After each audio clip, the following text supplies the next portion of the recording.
Bonjour à tous et bienvenue du coup à cette conférence sur le thème comment mieux maîtriser le risque d'auto-échauffement pour prévenir le risque d'incendie et d'explosion. Donc je vais un peu tout vous expliquer et puis c'est l'occasion d'échanger sur ce sujet, j'allais dire presque méconnu, en tout cas à travers les retours qu'on peut avoir parfois des industriels, il me semble qu'il est encore un peu méconnu.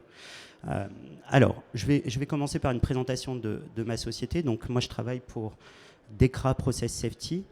Decra Process Safety, c'est l'ancien groupe Chillworth. Donc, à la base, on est une boîte anglaise et on est un laboratoire basé en Angleterre où on fait de l'acquisition de données d'explosivité des poudres, des liquides, entre autres. Je vais vous présenter un peu les différentes thématiques sur lesquelles on peut travailler au labo. Et Chillworth a été racheté par le groupe Decra, un groupe allemand, en 2011. Et donc, du coup, on communique sous la marque Decra Process Safety. Aujourd'hui, Decra Process Safety, c'est 4 labos. Un en Angleterre, un aux US, un en Chine et un autre en Allemagne, à Bochum. Et c'est à peu près 150 consultants à travers le monde qui se connaissent. Et donc, on est capable de mener des projets d'un bout à l'autre du monde de manière cohérente. C'est un peu là notre force. Alors, qu'est-ce qu'on fait chez Decra Process Safety? Eh bien, on délivre du conseil, de la formation, et puis on vend des tests. L'équipe française est basée à Lyon. On est moins de 20, personnel administratif compris, dont 10 consultants. Et donc, on rayonne, on va dire, là où on nous demande. Partie francophone, mais pas que, en fonction de nos clients. Alors sur les tests en laboratoire, rapidement, donc tout ce qui est explosivité de poudre, évidemment, qui rentre dans les services que l'on peut proposer, mais également tout ce qui est explosion de gaz et de vapeur. On travaille également sur tout ce qui est stabilité des poudres, donc c'est un peu l'objet de la conférence d'aujourd'hui. On peut aider les industriels à définir les sécurités lorsqu'ils mettent en œuvre de la réaction chimique, donc de la calorimétrie. Et puis, on peut aussi aider sur tout ce qui est définir, on va dire, l'ensemble des propriétés électrostatiques de matériaux, de pays, etc.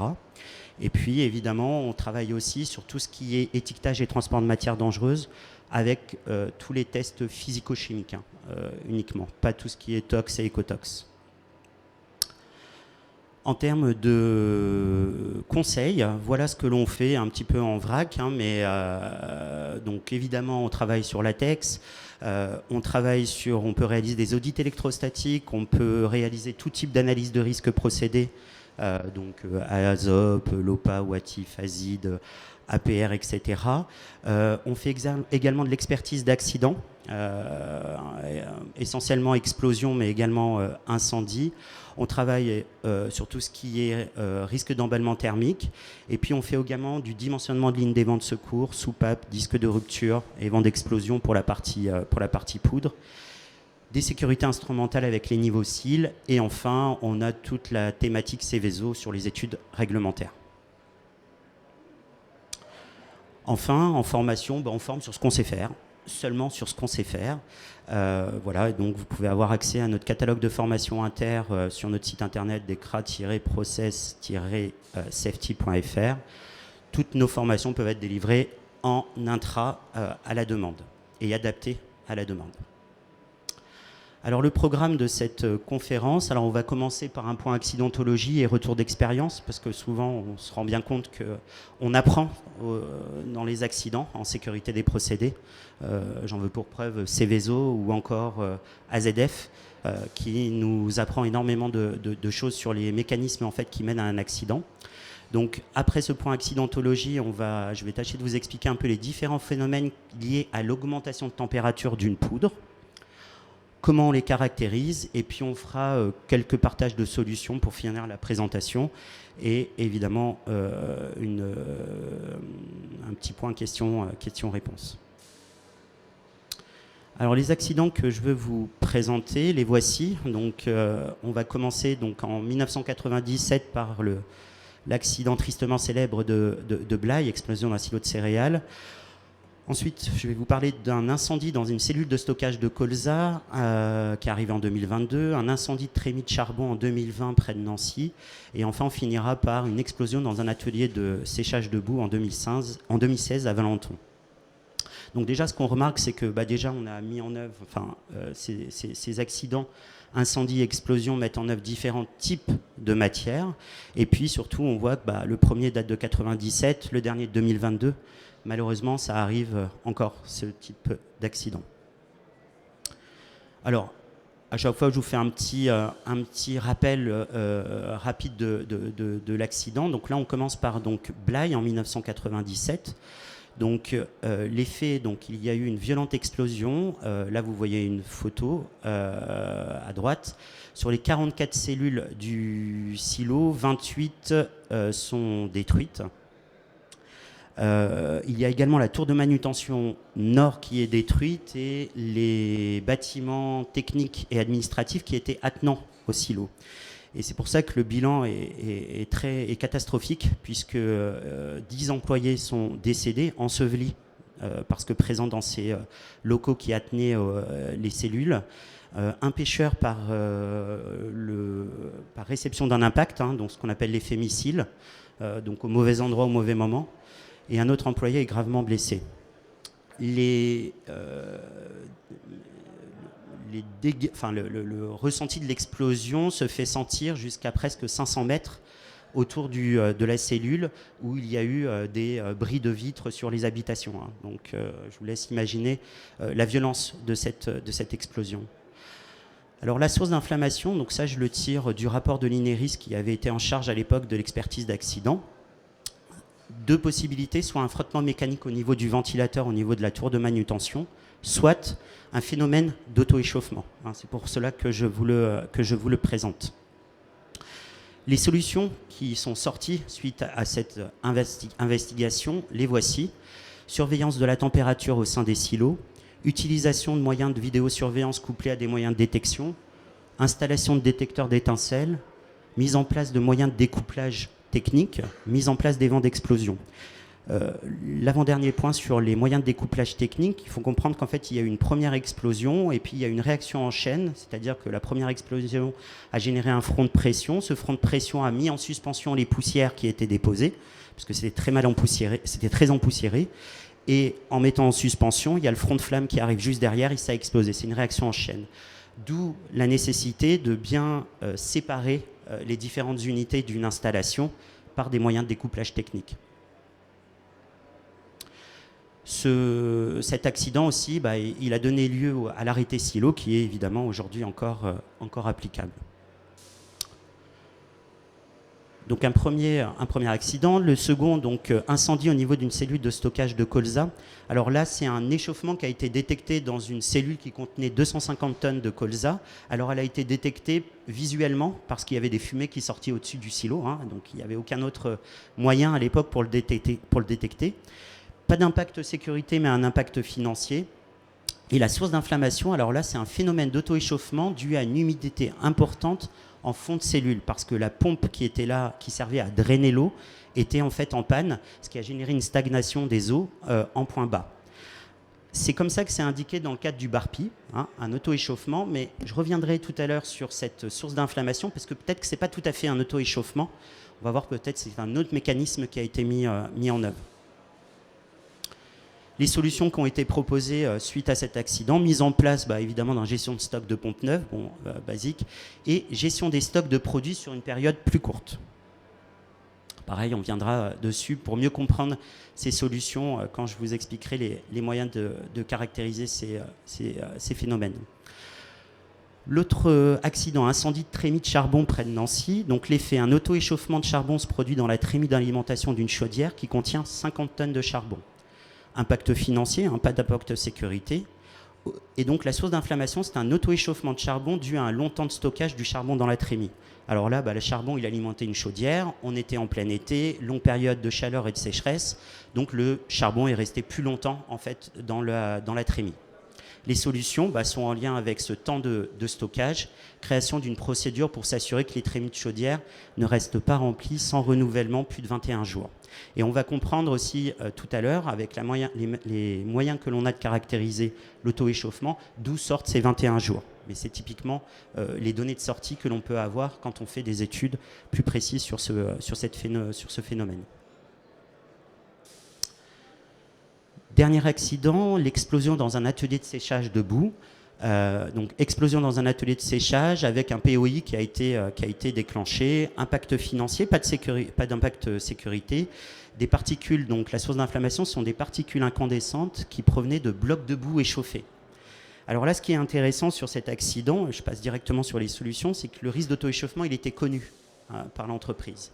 Sauf que ce qui s'est passé, c'est qu'il y a un bloc de boue qui est resté bloqué, qui a commencé à s'échauffer, et en fait, ça a amorcé le processus en fait, d'auto-échauffement de l'agglomérat qui était resté bloqué. D'où la solution en fait, de surveiller pour éviter de tels événements.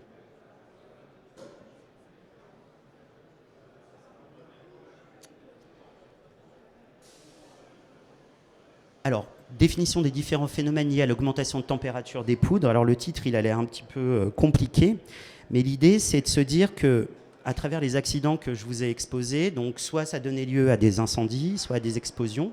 Donc on est à chaque fois dans la prévention de la source d'inflammation qui peut être générée par l'auto-échauffement, par exemple, de la poudre.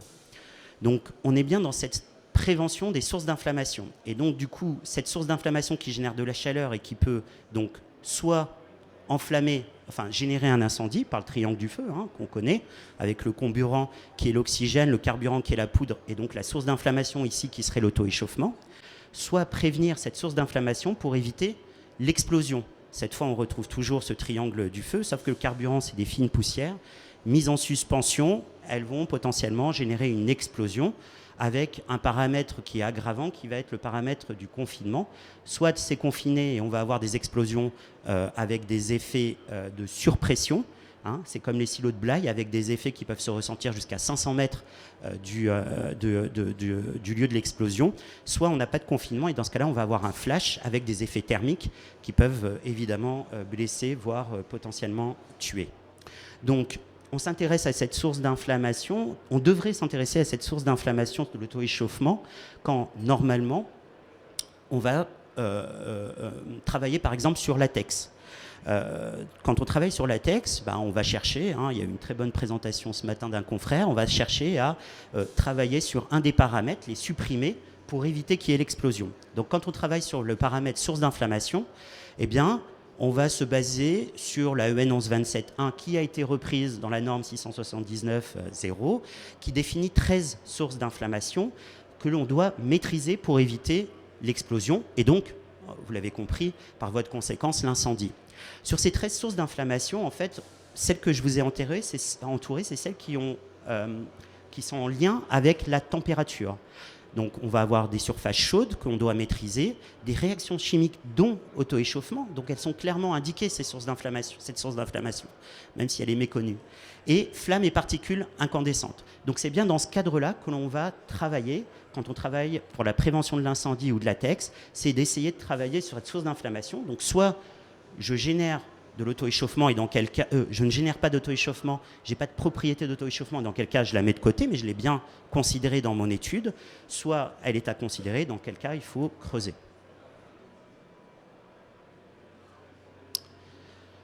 Alors souvent, quand on a des poudres, premier paramètre que l'on va définir justement par rapport à cette source d'inflammation en température, c'est la température minimale d'inflammation en nuage et en couche. La première, grosso modo, c'est la température maximale d'une surface chaude enflammant un nuage de poussière. Bon.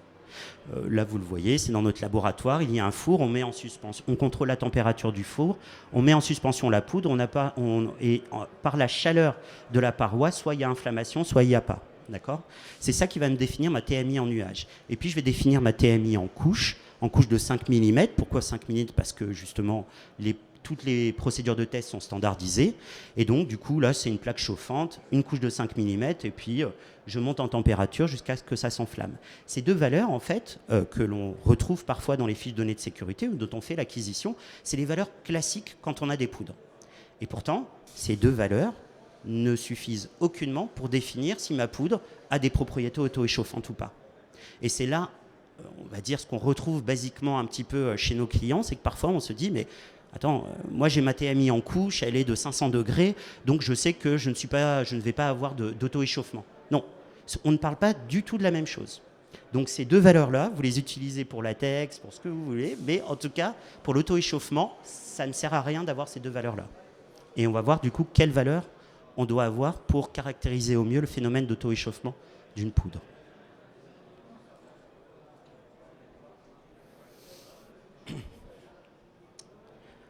Alors, avant de parler d'auto-échauffement, il faut comprendre qu'un auto-échauffement, c'est un emballement thermique. Qu'est-ce que c'est un emballement thermique?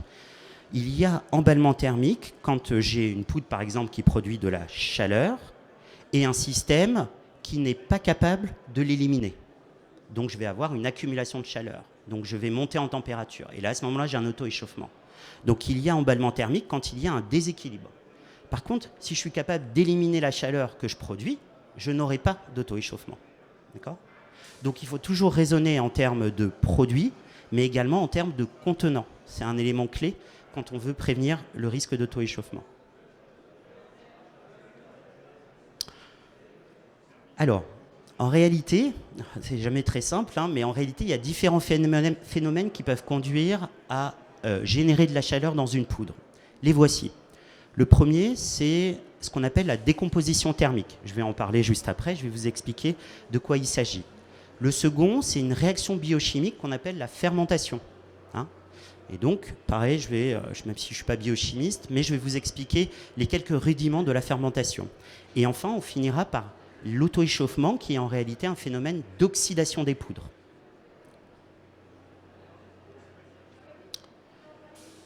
Décomposition, instabilité thermique. Alors, qu'est-ce que c'est ? Je vous amène à regarder ma petite équation. Donc, un produit A va, à partir d'une certaine température, se décomposer et générer des produits de décomposition avec de la chaleur.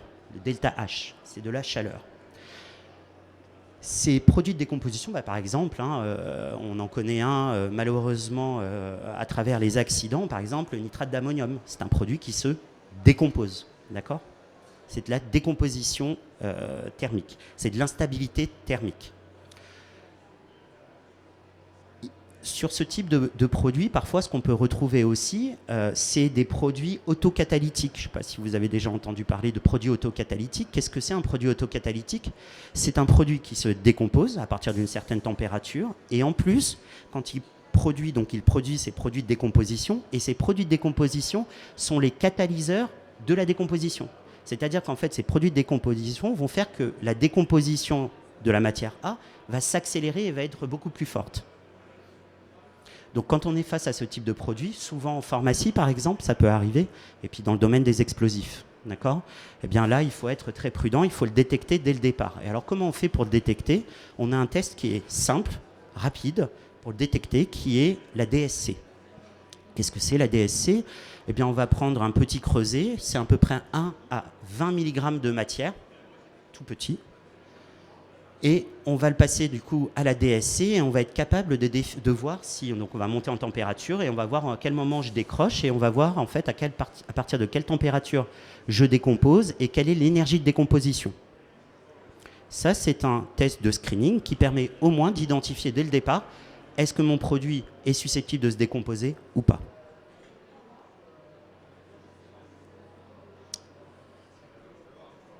L'autre phénomène qui peut conduire à une augmentation de température au niveau d'une poudre, c'est donc la fermentation. Alors là, je vous invite aussi à regarder la petite équation. Alors, ce que je vous ai mis en dessin, là, c'est une petite bactérie, un peu stylisée. Et donc, cette bactérie, elle va potentiellement générer de la fermentation. Il existe différents types de fermentation. Là, la fermentation, avec la petite équation que je vous ai indiquée, c'est la fermentation acétique. Donc, la bactérie, là, en l'occurrence, c'est en milieu aérobie, oxygène. Donc, elle va prendre de l'alcool, de l'oxygène, et elle va générer de l'acide acétique et de la chaleur. Alors, à quel moment ça pose problème ? C'est comme pour tout à l'heure pour l'emballement thermique, c'est-à-dire soit mon système, la chaleur qui est générée, elle est éliminée, et dans ce cas-là, vous ne le voyez même pas. Et d'ailleurs, dans le milieu agricole, parfois, on utilise potentiellement cette fermentation pour chauffer un petit peu les poudres en vrac. Hein. Soit le système n'est pas capable d'éliminer la chaleur, et là, ça devient problématique. Et là, donc ces bactéries, elles vont apparaître quand on va être donc sur de la matière végétale et quand on va avoir un pourcentage d'humidité important. En général, on dit la règle doigt mouillé, c'est 15%. Donc là, vous souvenez-vous de l'accident de tout à l'heure sur le stockage de colza où il y avait eu de la stagnation d'eau au fond. On peut légitimement se poser la question de se dire, est-ce que c'était vraiment de l'auto-échauffement ou est-ce que c'était plutôt de la fermentation?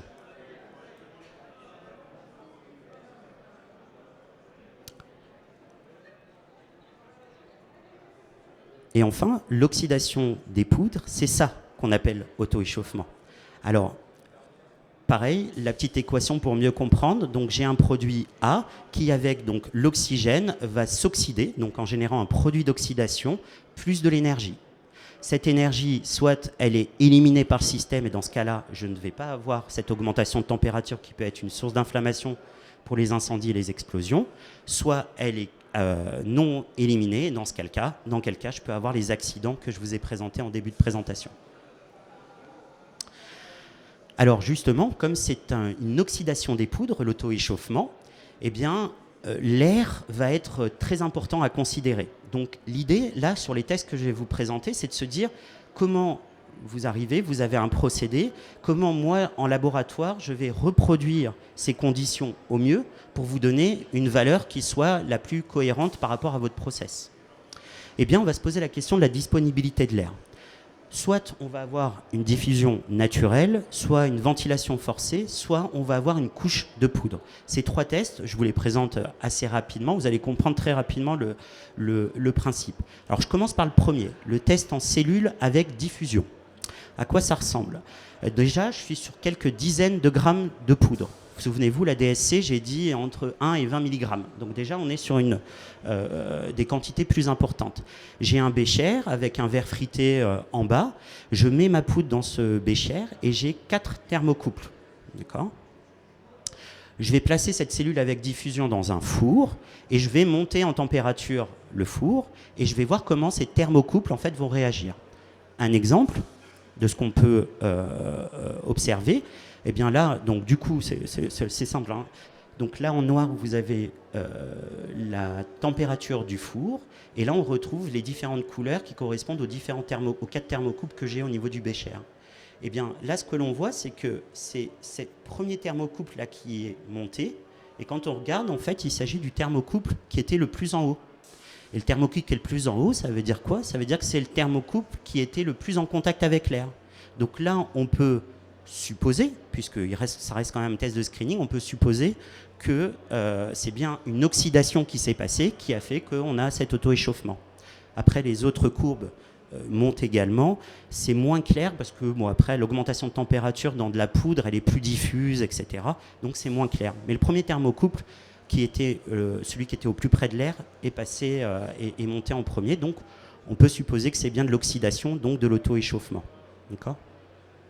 Alors, ce test, juste je reviens là-dessus, mais sur ce test de cellules avec diffusion, bah, ça représente bien des poudres en vrac que vous avez au sol ou dans des cellules de stockage.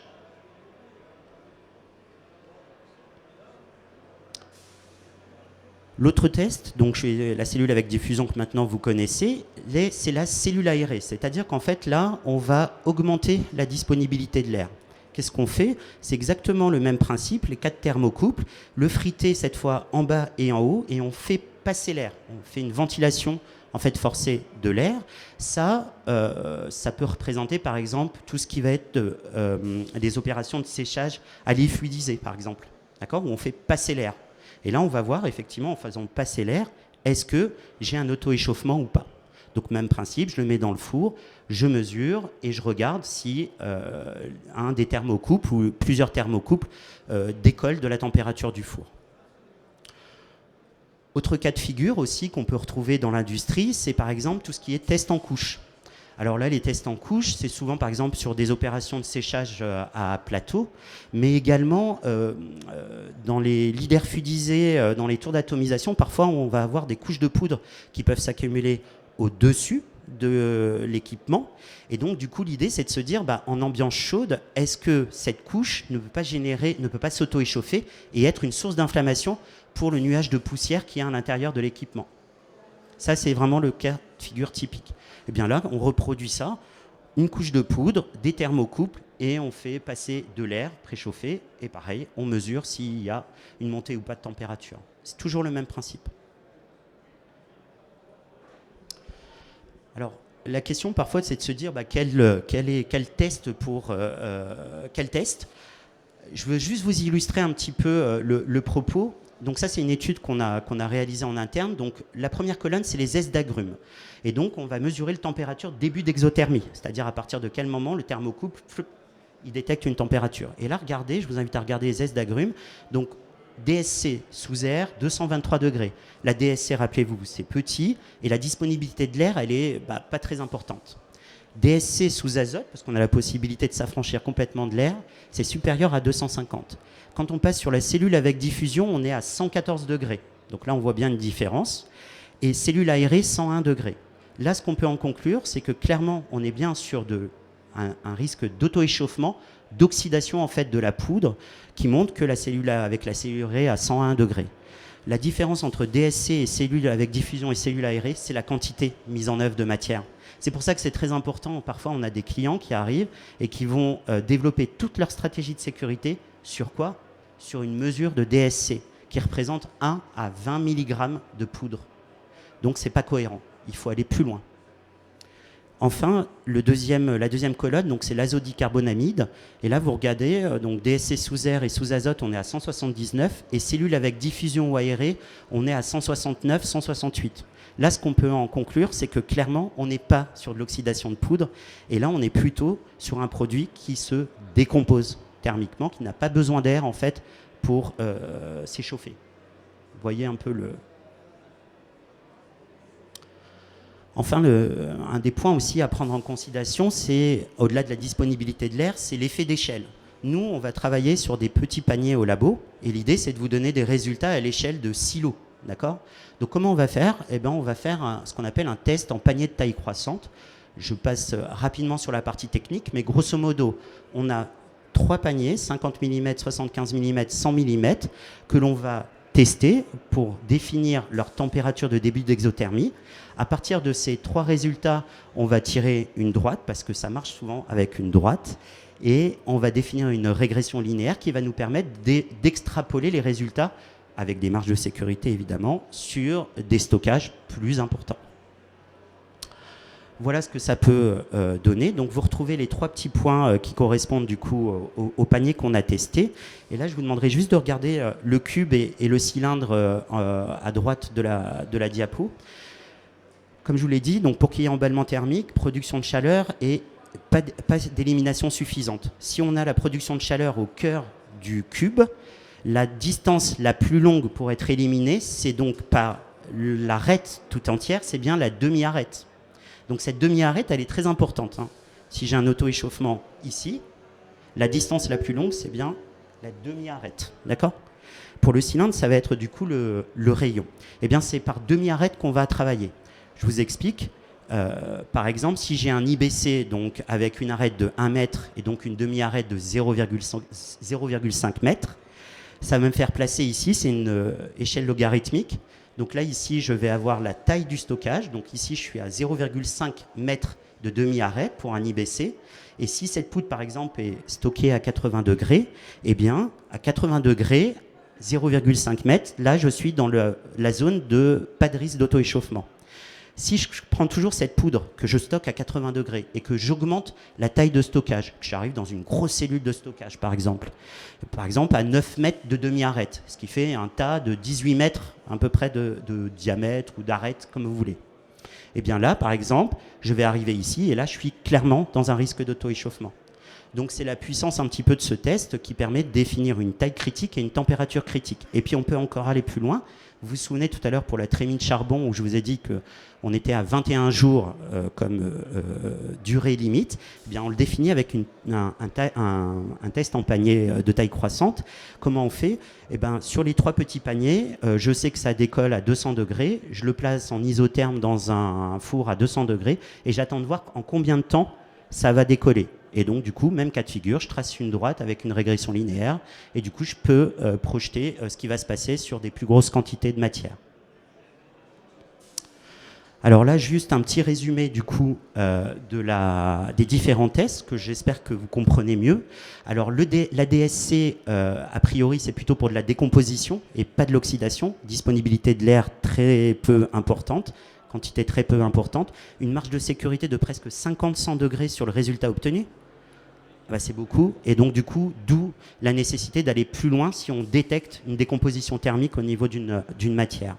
Cellules avec diffusion, cellules aérées et tests en couche, vous l'avez compris, c'est par rapport à la disponibilité de l'air, donc on est bien dans le cadre de l'auto-échauffement et de l'oxydation des poudres, pour essayer de mieux les cadrer, et les tests en panier, c'est pour effectivement extrapoler à des plus grandes tailles, et là pour le coup, on est sur des marges de sécurité qui sont moins importantes. Quelques solutions en vrac, du coup, qui vous parlera par rapport aux solutions qui étaient envisagées par rapport aux accidents que je vous ai présentés. Bon, le premier point, c'est l'acquisition de données de stabilité thermique. Vous l'avez compris, hein, si on n'a pas de données, ça va être très compliqué de prévoir comment la poudre va réagir et comment assurer la sécurité de l'installation. Surveillance de la température, mais pareil, la température c'est bien, mais la température, l'augmentation de température dans la poudre, vous l'avez vu tout à l'heure avec le test, elle est diffuse, donc c'est pas, et puis c'est par contact, donc du coup c'est pas le plus efficace. Ce qui est bien, c'est de coupler par exemple avec une détection de CO, parce que dès qu'il y a du CO, c'est qu'il y a un début de combustion. Limitation des volumes de stockage et durée de stockage, vous l'avez compris pourquoi. Limitation des dépôts de poudre dans les équipements de séchage, si ça s'auto-échauffe. Si ça ne s'auto-échauffe pas, vous vous rendez compte, on peut dire à des industriels, bah non, mais là, ok, c'est un peu gênant, etc., mais il n'y a pas de risque sécurité du fait que vous accumulez de la poudre au-dessus de votre tour d'atomisation. Il y a une vraie valeur à réaliser ce type de test. Refroidissement préalable au stockage si on est sur de la matière un peu chaude, mise en place de moyens d'extinction, et puis procédure de vidange en cas de détection. Bah là, pareil. Si j'ai un silo qui est en train de s'auto-échauffer, je le vidange, je l'étale, qu'est-ce que je fais ? Bah, je génère l'élimination, tout simplement. Et en générant l'élimination, je ne suis plus en emballement thermique et ça se calme. Alors juste ce petit tableau pour vous montrer en fonction des différentes... Alors c'est un guide qui est disponible aussi sur notre site internet, hein, que vous pouvez télécharger. Et là par exemple, par type d'opération, on a défini quel test à avoir. Donc il y a aussi la partie stabilité thermique qui est la dernière colonne. Donc on retrouve différentes opérations, vidange, broyage, granulation, séchage, etc. Et puis pas mal d'autres choses à voir sur ce guide. Voilà, merci. Est-ce que vous avez des questions? C'était super clair. Alors n'hésitez pas à venir me voir hein, si vous voulez, pour qu'on échange ou vous donner mes coordonnées. Et voilà. Ouais. Vous aviez déjà posé des questions ce matin. Vous travaillez pour quel Denkavi de France, à Montreuil-Bellay. On fait de l'alimentation pour les jeunes animaux, donc pas mal de poudre et tout. Et j'ai une question, c'était est-ce que les différents produits sont déjà plus ou moins classés en famille pour savoir tel produit ça a plus de chances de se décomposer, d'autres d'oxyder, etc. Non, c'est vraiment... Oui. Allô, allô. Ouais. Alors, ça, c'est comme si vous me posiez la question, est-ce que toutes les poudres, on a l'EMI, le KST, la TMI, la LIT sur la fiche de données de sécurité? Eh ben non. Parfois, on peut retrouver des valeurs de données, notamment sur certains produits qui se décomposent, donc l'enthalpie de décomposition. Vous pouvez la retrouver, et puis c'est clairement dit. Mais non, malheureusement, c'est pas des données que l'on retrouve classiquement dans les fiches de données de sécurité, quoi. Pour le coup, il faut se poser la question. Bah écoutez, merci alors d'avoir passé ce petit moment avec moi et n'hésitez pas encore une fois, allez sur le site internet d'ECRA Process Safety FR, il y a pas mal de documentation que l'on laisse en libre téléchargement, hein. Du coup, voilà. Merci.